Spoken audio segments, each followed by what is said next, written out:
Whoa! Whoa! Hey, easy. Whoa! Hey, easy. Easy, easy.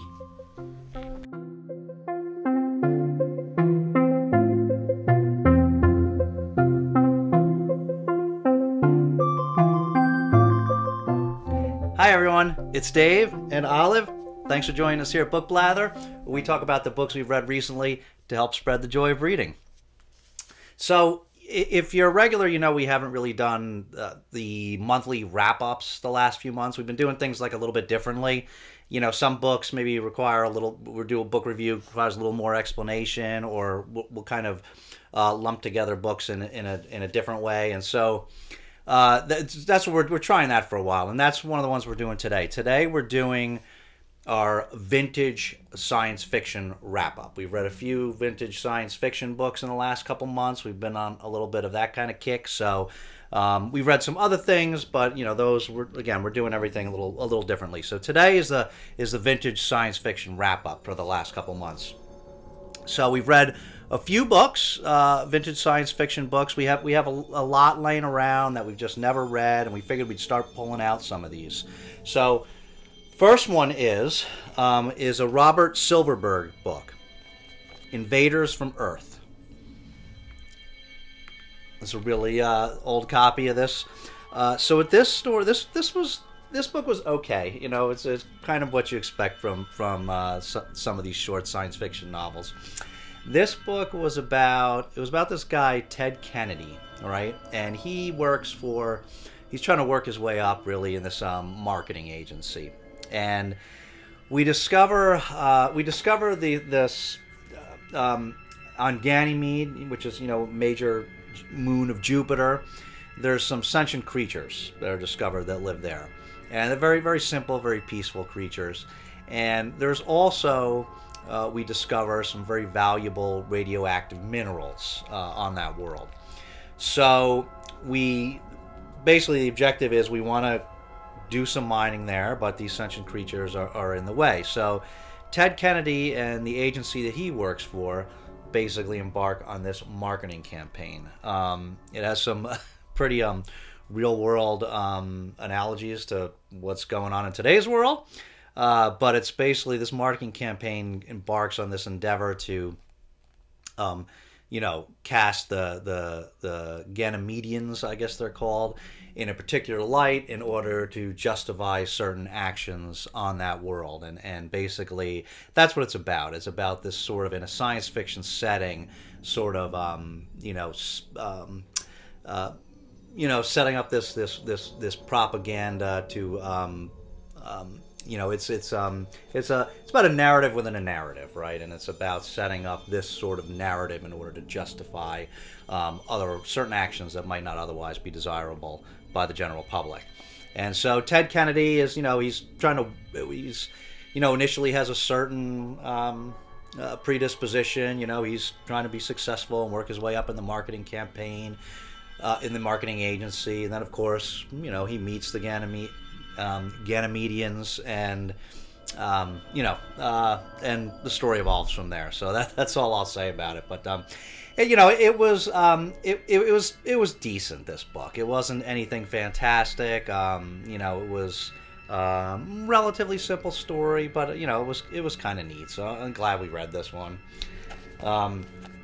Okay, so the next one we read was At the Earth's Core, by Edgar Rice Burroughs. So this book is the first in the Pellucidar series, which is a long series of books that Edgar Rice Burroughs did. And so I actually read it in this volume, At the Earth's Core, Pellucidar, and Tannar of Pellucidar. So this is a volume of the first three Pellucidar novels. That a little while back, Michael K. Vaughan, there's a great channel which we'll link below. He talks a lot about Edgar Rice Burroughs, and I had never tried him before, and so he was kind enough to send us a few starter books. The Tarzan series, the John Carpenter, Barsoom Mars series, and the Pellucidar series. Those first three books to get us started. And so, what the first one we read, At the Earth's Core, this is about. So it's about this guy that inherited some money, and so he invests in this other guy is developing an invention, like a subterranean drill vehicle, and he invests in it, and because he had invested in it, when the guy tries it out, he goes along for the ride, and it turns out that this vehicle ends up, in the process of this test, ends up coming out in the center of the Earth, and so this is a hollow Earth story, and so Pellucidar is the hollow Earth world, and this was way back years ago. I very much enjoyed the classic hollow Earth story of Journey to the Center of the Earth, so that's probably why I had so much fun with this one. Did have a lot of fun with this story, so it was like a great little adventure story. We only read the first one so far, but basically they go down there, they discover this hollow Earth world that has its own sun in the center, and this world all around it, and it's a lot of similarities, but some differences, of course. And so they have human beings down there, but unlike our world, human beings down there. Evolution worked a little differently, and human beings down there are a little further down on the food chain, and so there's other types of creatures there, very intelligent, powerful creatures that really rule the world down there, and so our hero goes on a wild adventure. He discovers the world. He meets a human woman from that world that he's very interested in. He makes a friend and experiences these other really intelligent creatures that are down there. The parts that are a little scary, and so it was a really great adventure. Not like a really deep book or anything, but it was just one of those.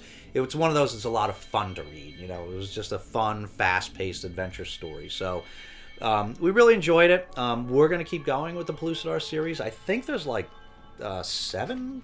I'm not sure. I think there's like 7 novels or some around that, man, something like that. And so I think actually we're going to keep going with before we try the other ones, the Tarzan and the John Carpenter series. I think we're going to keep going with this series first because we liked it and we're already into it. So we're going to keep going with the Pellucidar novels and I don't know, at least the first 3 that are in this book. So and then the next vintage science fiction book that we read recently is another one from Robert Silverberg, Letters from Atlantis. And this book, it was okay. This was told in the future. So in the future, we have time travel. But the only way that's available to travel through time is by sending somebody's conscience back in time into another person's body that was alive back in the past. So our main character here is sent back to the time of Atlantis. He's sent back to the time when the hypothetical world of Atlantis was around before it was hypothetically destroyed. And he goes into the mind, Atlantis is run by a king, but he goes into the mind of the king's adult son, a prince of Atlantis. And the story is told from his significant other is also sent back to that time, but to a different part of the world. And so this story is told through him writing letters to his significant other, because he misses her and he's trying to tell her he needs to talk to somebody, so he's telling her what's going on. So you see this through a series of letters as he discovers Atlantis and becomes intimately familiar with this prince, and so it tells a story of his journey there, and so he finds out what Atlantis is about and who these people are.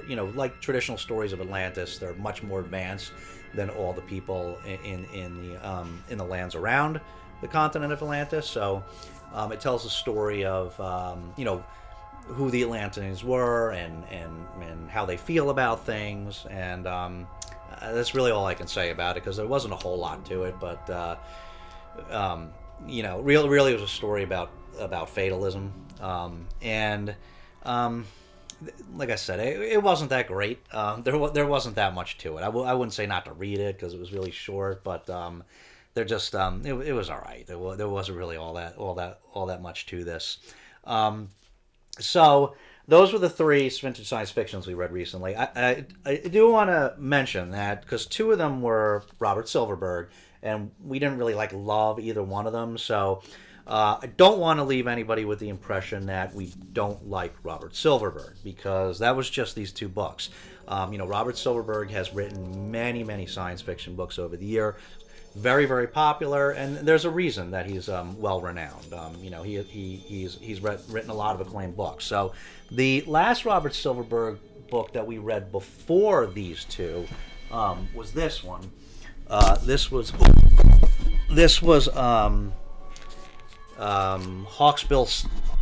Hawksbill Station. And this we really enjoyed. We really liked this book a lot. There was a lot to this book. This was about a guy that, in the future, when they imprisoning political dissidents, they, instead of sending them to prison, their version of prison is they have a time machine. They send them back 1 billion years into the past, where they can't be disruptive and can't affect anybody before. So they go to live 1 billion years before anything. Like in the Precambrian age of nothingness, and so these guys get sent back there, and they develop their own little kind of community just on this blank rocky plain.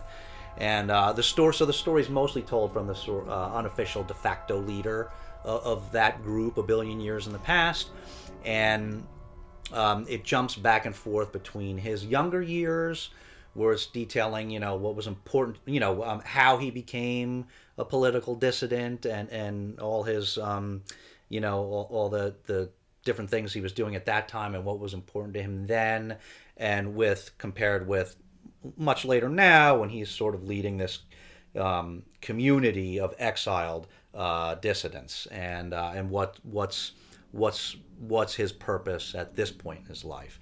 And so there was a bit. It was a cool science fiction story, but also there was a bit of meat to it. There was a lot to this book, and we really enjoyed this one. And we started another Robert Silverberg after those ones that we just finished, which we just recently started reading now, called Downward to Earth. And this is a critically acclaimed book, and we are really enjoying this one so far. This one's about humanity colonized this other planet, and but then it had other intelligent life on it, and so we kind of relinquished control after we did, say just mined it for some resources, let's say. We relinquished control back to them, and this is about one of the administrators many years later, like 10 or 12 years later, goes back to visit after it's been turned over to the other intelligent creatures that are native to the world. He goes back to visit to, take care of some unfinished business from his time there. And this is we're enjoying it so far, and I think it's a very well respected book. So that's not a surprise. So we do like other Robert Silverberg things that we've read. It was just these two that we read this month that we weren't huge fans of. So that was it. Invaders from Earth and Letters from Atlantis by Robert Silverberg, and At the Earth's Core by Edgar Rice Burroughs, the first in the Pellucidar series of books. So that's our vintage science fiction wrap up. We have, as I said, we're doing different things. So we have another couple videos coming. We're about to do we have another haul that we got to do, and we're going to be reviewing a more modern science fiction series that we just finished, and we're going to do another tag, and we did a buddy read with Mr. Morningstar, so that'll be a little further down the road. We'll do reviews of that one. So that's it for today. Thanks so much for watching. If you like this video, please give it a thumbs up and hit that subscribe button along with the notification bell so that you get notified the next time Olive says it's okay to upload another video. Thanks so much for watching. Take care of yourselves and each other, and we'll see you next time.